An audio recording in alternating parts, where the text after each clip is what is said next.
Hi, this is Corey Johnston, and today's lesson is going to come in the 16th chapter of Luke. We're going to try and make it all the way up to the 18th verse, but before we do that, we just want to establish the literary context in which this emerges.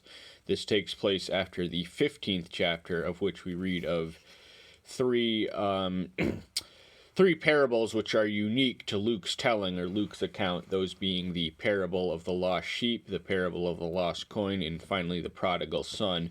And the audience in that group is publicans and sinners and Pharisees and scribes who are intermingled amongst the crowd that this itinerant preacher is gathering, and they are never far behind with a critical comment. And they emerge in this chapter we're going to be reading, but in the opening verse we read that its immediate audience was the disciples whom he had pulled aside after delivering these three. So the parable is, as far as, I think it's unique to Luke, as is 54% of the other items in this account, but we also read some familiar quotations of which are in different context in other synoptic authors. So that being said, we're going to open with the opening verse, which reads, "And he also said to his disciples, there was a certain rich man who had a steward when he was accused to him as wasting his possessions." So that he is Joshua, the disciples are his followers, more intimately the 12, and he's telling a parable, which is his literary device of which uses an illustration of a relatable, hypothetical, real-life situation. It uses items of nature and human interaction to draw spiritual truths from simple transactions in life. And a steward would have been familiar to the socioeconomic order. Rich people had people who managed their money for them. And this particular caricature of a steward was an unsavory fellow, to say the least. Yet we can learn from his example, as we will read. "So having called him and said to him, 'What is this I hear about you? Give an account of your management, for you are no longer able to be manager.'" So that's it. These terminated from employment henceforth, and his job prospects are limited because he became accustomed to the leisure and the ease with which came with his job. Sadly, he exploited it and abused it for too long. But the accountants have to bring accounts eventually, and we all are judged by Elohim in the final analysis, who knows everything. So there's no escaping his account, and we are stewards of his creation. So the gifts we have are not our own. The items we have are not our own. They belong to him, and we have to have the mindset of a steward. Not this steward, but a steward, never claiming ownership or anything to us. So the unrighteous steward provides us with a negative example to eschew in the course of our stewardship, but also a spiritual lesson, which we'll read. "And the manager said within himself, 'What shall I do? For my master is taking the managership away from me, and I am unable to dig. I am ashamed to beg.'" So as I mentioned earlier, this manager, alternately translated as steward, is having the stewardship ripped out from under him, and he can't do the lines of work, digging or begging, because he was proud. So he's going to go out with a bang. He knows his present employment is over, and he's not going to have the resume or reputation to procure a similar position, at least not easily. So he's going to make one last hoist till he goes out with a bang. "I know what I shall do then when I am removed from the stewardship. They might receive me into their houses." So he's hatching a plot whereby he's going to latch on to other owners and creditors and keep himself afloat in the line of work he is accustomed to doing, but he is not competent so far at doing. But he does have a mind, he does have a plan, and he knows what to do, and he is prudent and resourceful with the debts of his soon to no longer be master. "And calling every one of his master's debtors to him, he said to the first, 'How much did you owe my Master. And he said, 100 measure of oil. And he said, take your account and sit down quickly and write 50. So he's giving him a half-off discount, not his to give. He was a manager of the resources, which belonged to the owner, but he's giving him what was owed to him at half off, just to go out with a bang. And he's giving them it cheap, and he's writing them off because he's going with the job itself. Then to another, and said, and how much do you owe? And he said, 100 measures of wheat. And he said to him, take your account and write 80. So 80% is still not quite half off. It's like 20% off, but he's still slashing prices with a chainsaw of debts, which are not strictly speaking his, but he's collecting them and placing himself in the debt of a management position with as wide a pool as possible for future masters. And the master praised the unrighteous steward, because he had acted shrewdly, because of the sons of this age are more shrewd in their generation than the sons of light. Now, the sons of light is what we're called to be. We're called to be lighthouses in the world that is dark, because it has people like this swindling about and wanting more than they're wanting to work. And but they do with their prudent resourcefulness, with which one acquires or pursues mammon. The children of light have object lesson to study the shrewd and prudent resourcefulness and the efficiency of which their treasure they're going after can be attained because of that shrewdness. We have spiritual treasures which are immeasurable, and how we approach that, I think, is the object of this lesson. We are to place ourselves in the steward position in as much as we are able. And the master, he had been ripped off, but he wasn't mad. He had praised the steward for one last bang, and he was some other sucker's problem now at this point. And what I say to you, you make friends for yourself by unrighteous wealth, that when you fail, they shall receive you into everlasting dwellings. So this is posed in the form of a question. The way it's structured suggests that,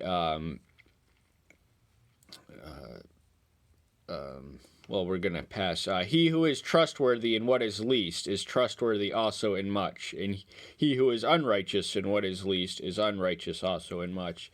So the more familiar translation I'm familiar with is faithful, and this is structure and a standard by which we can be trusted to carry greater weight of responsibility and resources and blessings based on our response and our resourcefulness and our pragmatism with the lesser blessings and the other opportunities with which we have to harness our giftedness. And so there is a level you can't have a rookie going out and being the head pastor. They have to prove themselves in lesser capacities. And this life that we live now is really a purgatory, a school of sorts by which we can advance to the next level, which is eternal and beyond us. If therefore you have not been faithful in the unrighteous wealth, who shall trust you to the true? So the true wealth and the unrighteous wealth, the dichotomy is established once more. The idea being that the blessings and treasures of heaven are priceless and immeasurable, but if we are not capable of at least learning on the earth how to manage and steward our resources, what good are they going to be when they come to us all of a sudden, all at once, when we haven't spent time in this life we now have to build the mindset for that when it comes and when it happens. And if you have not been trustworthy in what is another man's, who shall give you what is your own? Everything we have, everything we are is not our own. They belong to the one who gave it to us. And how we live our life, if life is his gift to us, how we live our life can theoretically be our gift to him. And but this is the more positive approach. So a steward has the mindset not of an owner. They have no presumption. They know what they manage is not their own, and that is the sense that even the business owners who claim to own all the resources, or at least control them on the planet, they don't own them because they belong to the one who made them. No servant is able to serve two masters, for either he shall hate the one and love the other, or else he shall cling to the one and despise the other. You are not able to serve Elohim in wealth. Mammon is the Aramaic deity of covetous wealth, so most translations establish Elohim and Mammon, and these two are antithetical and at odds and are frequently juxtaposed because you cannot have the balance. It's say you cannot be walking two directions at once. You have to be moving one way, and the balancing of divided loyalties is an unsustainable balancing act. You cannot love one supreme object of affection and then love another or devote yourself to him in any way that's equal to that. There's really only one person or object we gravitate towards and aspire for, and that has to be not money, which is mammon in contemporary form. The idol may not be worshipped, but the spirit of that idol is very much alive, well and present in every generation, and he's calling us to an integrity, a single-mindedness of thought, a single-mindedness of being, and to have an undivided and uncompromised devotion to him, and we owe him no less. And this is familiar in Matthew 6:24, which comes in between the condemnations of worldly worry. So the effect of mammon is that it instills worry, which can become sinful when it causes us to miss out and fail to utilize the blessings of heaven.